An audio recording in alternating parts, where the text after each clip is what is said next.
it's James Harrison back again for another brush lesson for you. And before I get started, I want to pay homage, depending on what part of the country you're in, to one of my very favorite teachers and my first teacher. His name was Chuck Simons from Murray, Kentucky. And a lot of the brush patterns that I've used in these 10 videos, the framework or groundwork for that came from Chuck and some of his ideas. Not necessarily exactly the patterns, but a lot of the ideas came from Chuck. He got me very interested in the brushes. He was a fantastic brush player. And especially in video 1, the first pattern I did, and the school is out and all that, directly a rip-off from Chuck. But today I thought I would show my respects and show you a couple of specific patterns that he did show me that have to do with sambas, and touch on a few other samba ideas for you. And years ago, when Chuck showed me this first pattern, it actually came from a book that he had written in 1959 called Wire Brush Technique. It's by Chuck Simons and Joe Berryman. And there's a couple of patterns in that book that he showed me before I ever saw the book, and then years later I got the book, and I treasured the copy of the book that I have. And they're kind of unique in a way that they're, I don't know how to describe it, they're different than what you would normally hear for samba patterns. So I'm gonna demonstrate a couple of them for you. And the first one, we're gonna put the stick in the right hand and the brush in the left hand. Snares off so you have a tenor sound. And you're gonna play just a 2 and 4 here. 1 and 2 and 3 and 4. Now you can be creative and slap it and do different things with it, but I'm just going to do it for a muffling sound. And on this hand, I'm going to play 1 and 2 and 3 and 4. So it's just 1 and 3 and. And what happens is you have this pattern.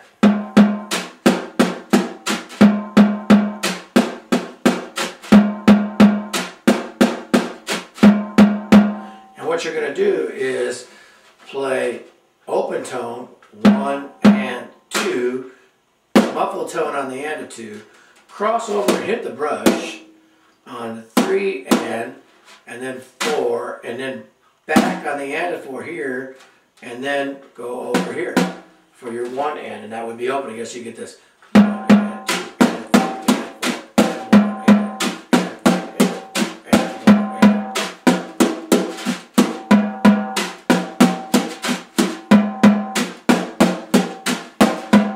and you got a nice little samba groove of it.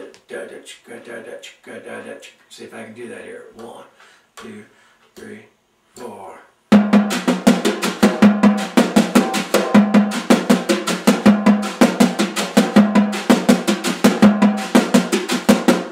And you put that over top of just a nice 1 and 3 on the bass drum. Boom, chick, boom, chick. You don't have to go with a regular samba pattern. That sometimes will cover up what you're doing here, especially with brushes. So I'm going to do it again with the traditional grip, and it's this 1 and 2.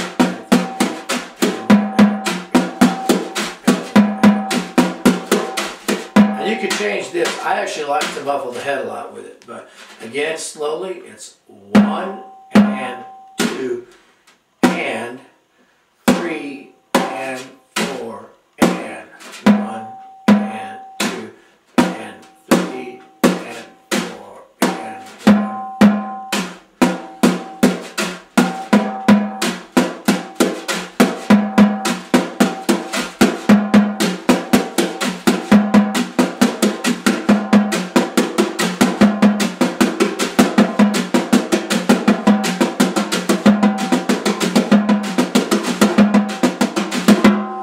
Have a nice groove to it. 1, 2, 3, 4.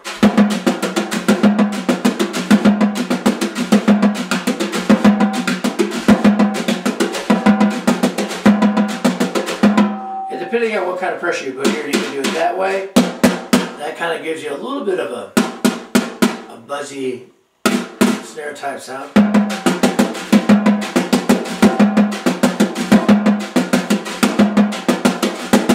So you can do that and get different sounds with it. Great. If you get it fast enough, it's a little hard to play really fast, but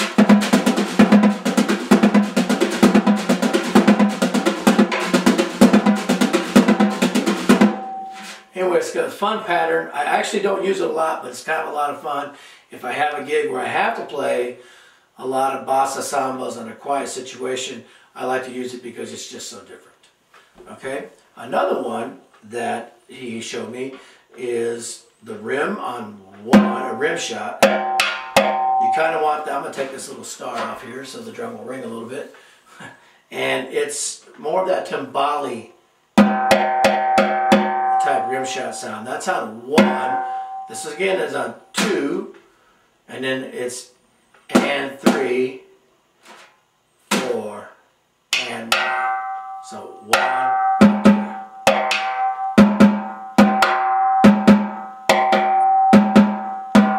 This is just a 2 and 4 again. You can hit it.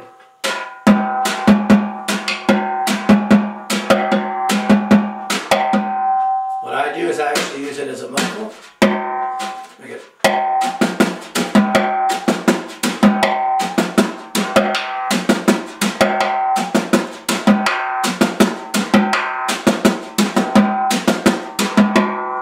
Okay, and you could try to hit an exact rim shot every time.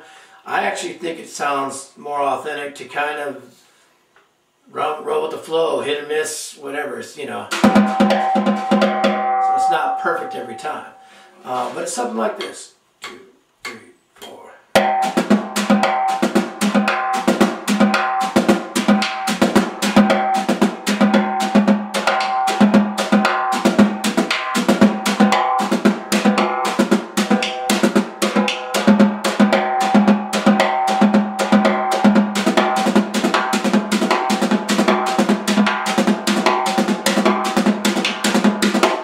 So if you have nice, fast, galloping type samba, that's a nice pattern. 1, 2, 3. All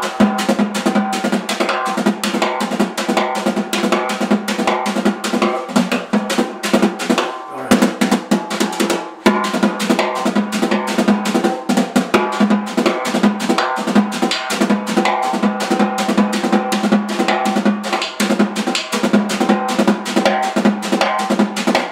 It's a fun pattern. Again, another one that Chuck Simon showed me. So, and you know, I mean, I like to pay respect to all the teachers I've ever had. Chuck was my first, and you know, you always have a special affection for your first teacher. One of his students at Murray State was my second teacher, a guy named Mike Ryan, who showed me a lot, and then Tom Van Arsdale, Richard McClendon, Mark Ford.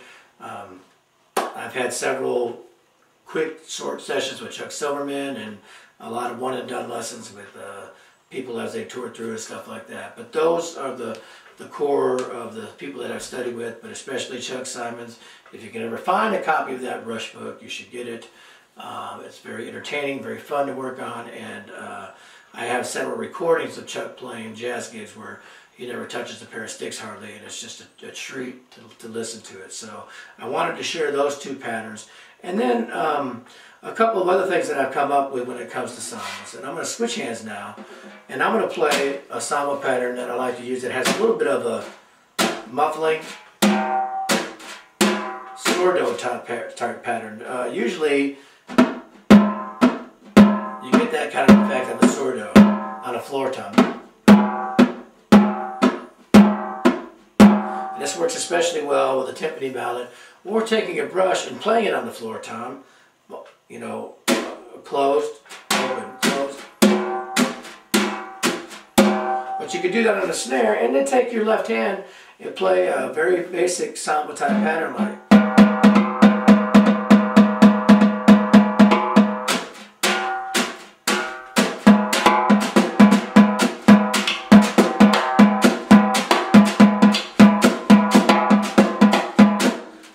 Or I like to do one that's more like,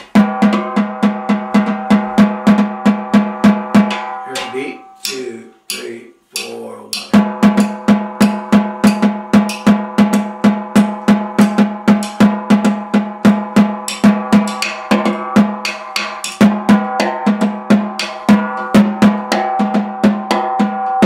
Again, I like to kind of shoot for certain rim shots, but not try to make it perfect. And I get this pattern.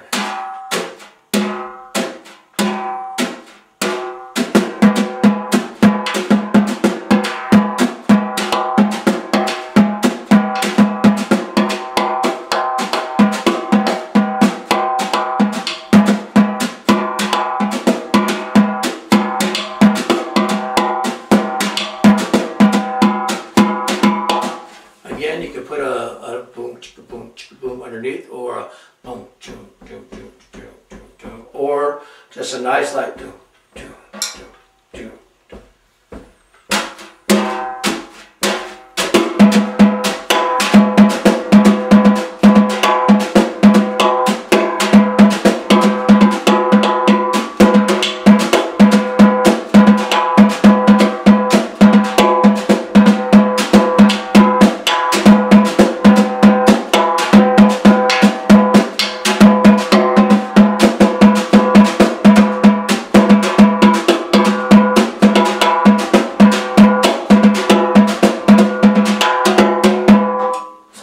Again, don't try to be perfect. Try to purposely be rolling with the flow, and if it happens to hit and not hit and everything, that's fine. It actually sounds more authentic and stuff. And I mean, there's even times where I use my hand and do.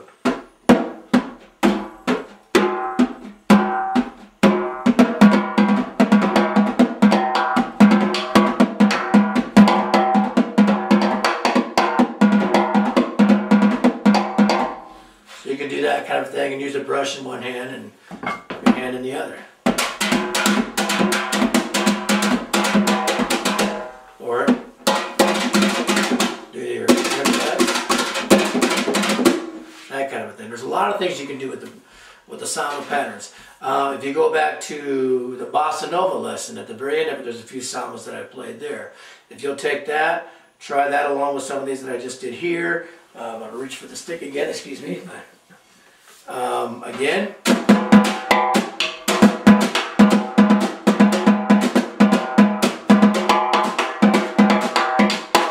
Or one of the chucks, the if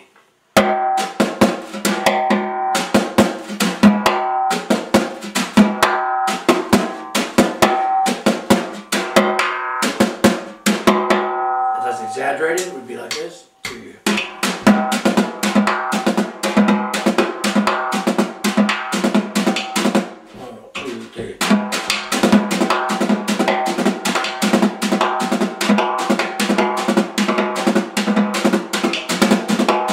Play it on top of the brush.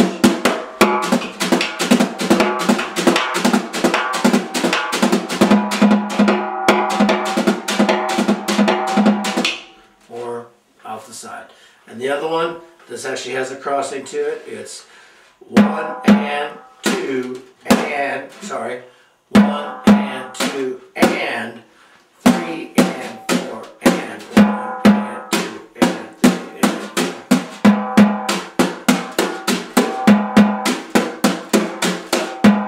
Tricky. 1 and 2 and 3 and 4 and. The only tones that are open are 1.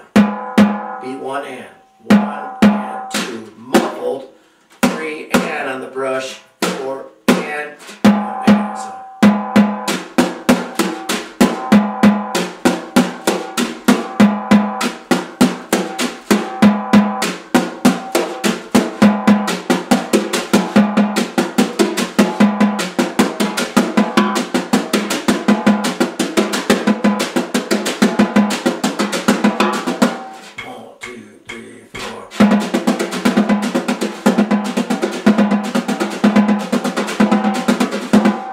Pretty hard to play fast, but it's kind of a fun medium samba type groove.